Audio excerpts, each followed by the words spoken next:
Bonjour et bienvenue aujourd'hui. On se plonge dans des textes assez incroyables de la pensée hassidique. Et tout commence avec une phrase, une toute petite phrase qu'on trouve dans la prière du Shabbat. Ata echad ou shimicha echad. Ce qui veut dire tu es un et ton nom est un.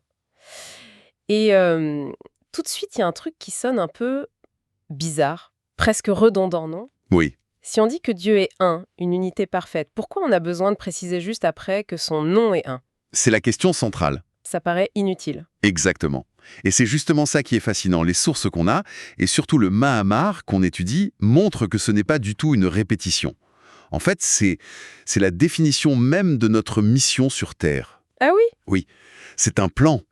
La première partie décrit une réalité éternelle, et la seconde, c'est un projet. Un projet dont on est les acteurs. Un projet en cours, j'aime bien cette idée. Alors, allons-y, décortiquons ce plan. La première partie, Ata Eched. Tu es un. Ça semble simple, mais j'imagine que c'est plus profond. Beaucoup plus, oui. Cette unité, ce n'est pas le chiffre 1, tu vois. Ce n'est pas une unité qui s'oppose à 2 ou 3. C'est une unité absolue, totale. Les textes utilisent un mot très précis pour ça, l'atzlut, Latsmut. l'essence même de Dieu.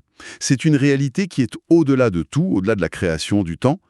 Pour nous aider à saisir ça, il y a une analogie très, très forte dans les textes. Je suis preneuse. Imagine que tu allumes une petite bougie, en plein soleil, à midi. D'accord. Qu'est-ce qui arrive à la flamme de la bougie? Ben, on la voit plus. Elle disparaît dans la lumière du soleil. C'est plus que ça. Sa lumière n'est pas juste masquée, elle est complètement annulée, absorbée. Elle n'a plus d'existence propre. Ah oui, Eh bien, c'est l'image du monde face à l'Atzmut. Du point de vue de cette essence, la création n'a pas d'existence séparée. Il n'y a qu'une seule réalité. C'est ça, tu es un. c'est vertigineux comme idée. Notre univers entier qui n'aurait pas plus de consistance qu'une flamme de bougie dans le soleil. Mais alors, ça rend la suite de la phrase complètement folle. Hein? Si tout est déjà unifié de manière si absolue, à quoi ça sert de parler d'unifier son nom?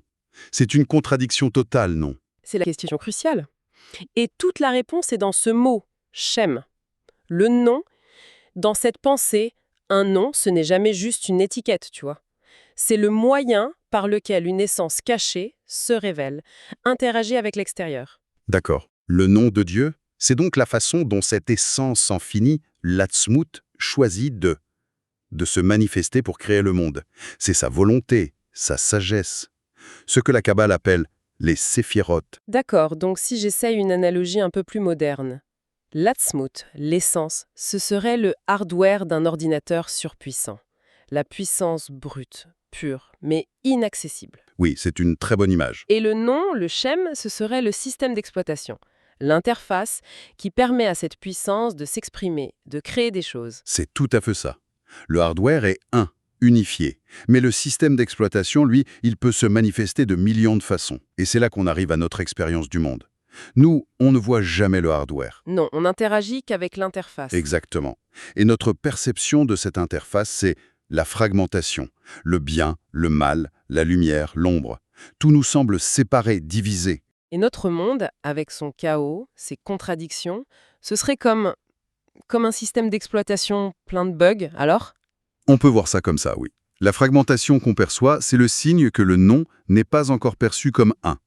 Et c'est là que les textes sortent leur pièce maîtresse. Une prophétie. Une prophétie? Oui, du prophète Zécharia. Elle dit « En ce jour-là, l'Éternel sera un et son nom sera un Attends une seconde. ». Ce verset est la clé. Ça change tout. Si je comprends bien, les textes disent que la deuxième partie de la phrase, ton nom est un, en fait, ce n'est même pas encore vrai pour nous. C'est précisément ça. C'est un objectif à atteindre. Une mise à jour en attente. C'est exactement l'idée. Ata Echad, l'unité de l'essence, c'est un fait éternel. Mais Ushimka Echad, l'unité du nom, c'est une tâche à accomplir. Et le plus fou, c'est que les textes sont très clairs sur qui sont les développeurs de cette mise à jour. Et c'est nous. C'est nous. D'accord. Alors là, on quitte la métaphysique pure pour un plan d'action concret. Si on est les développeurs chargés de débugger la réalité, c'est quoi le langage de programmation? Comment on fait? Le langage de programmation, ce sont les mitzvot, les commandements. Le Mahamar explique que chaque mitzvah est une action qui prend un bout de la réalité matérielle, un fragment qui semble neutre et le reconnecte à sa source divine. D'accord. C'est une action qui révèle l'unité qui était cachée sous la surface. C'est un peu comme trouver un câble débranché et le rebrancher à la prise. C'est une bonne image. Par exemple, l'argent. C'est un objet matériel, neutre. Il peut servir à tout. Oui, Et quand on l'utilise pour la tzedaka, la charité, on ne fait pas que donner de l'argent. On prend cet objet et on le rebranche à une intention divine. parfaitement illustré. Vous ne faites pas que déplacer une somme, vous réalignez un morceau du monde avec sa programmation d'origine. Vous écrivez une ligne de code qui corrige le bug de l'égoïsme, par exemple. Et ça marche pour tout. Pour tout. Les textes donnent d'autres exemples. Utiliser sa bouche, un organe physique, non pas pour la médisance, mais pour la prière. On prend une capacité physique et on l'unifie avec la sagesse divine. Chaque mitzvah devient un acte d'unification cosmique, en fait. Mais ça peut sembler un peu grandiose, non? L'idée que donner une pièce ou bien choisir ses mots, ce soit un acte cosmique, pour beaucoup, c'est juste de la gentillesse. C'est une très bonne objection. Les textes expliquent que la clé, c'est l'intention, la conscience. Ah! L'acte physique, c'est le support, mais c'est la conscience que cet acte accomplit la volonté du Créateur qui opère la connexion. Ce n'est pas de la magie.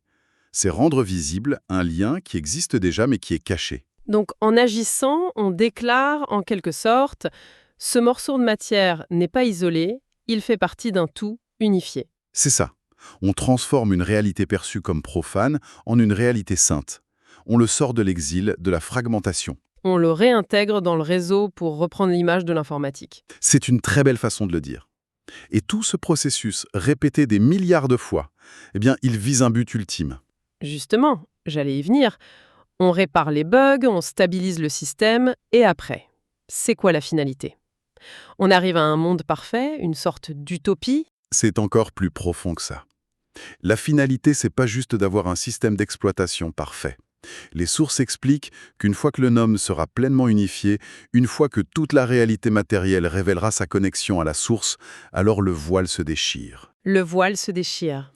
Et l'essence elle-même, l'Atzmut, ce fameux hardware pur qui était totalement inaccessible, deviendra perceptible. Perceptible? Oui, perceptible à travers la matière. Le but ultime, c'est que la réalité la plus haute se révèle dans la réalité la plus basse. Waouh, ça change complètement la perspective. En quoi? On voit souvent la spiritualité comme une fuite, une façon de s'élever au-dessus du monde matériel, du corps, du quotidien, pour trouver le divin ailleurs. Oui, Mais là, c'est l'inverse total. On nous dit non, non, le trésor est ici, dans la matière, dans le quotidien. Le divin est caché tout autour de nous, et c'est à nous de le révéler. absolument. C'est une spiritualité de l'engagement, pas du retrait. Et les documents qu'on a le montrent bien. Ils ne laissent pas ça au niveau de la haute théologie. L'une des questions de réflexion proposées est très directe. Laquelle? Quel est le domaine le plus fragmenté de votre vie où vous pouvez introduire l'unité divine cette semaine? L'invitation est claire. Prenez ce concept et faites-en quelque chose de pratique. Et c'est incroyable. On est parti d'une petite phrase qui semblait répétitive et on se retrouve avec le cahier des charges de la condition humaine, rien de moins. C'est un peu ça. Une mission qui est de transformer ce monde chaotique en un miroir de l'unité divine. L'idée qui me frappe le plus, c'est que la perception de l'unité absolue de Dieu dépend de notre travail pour unifier sa manifestation.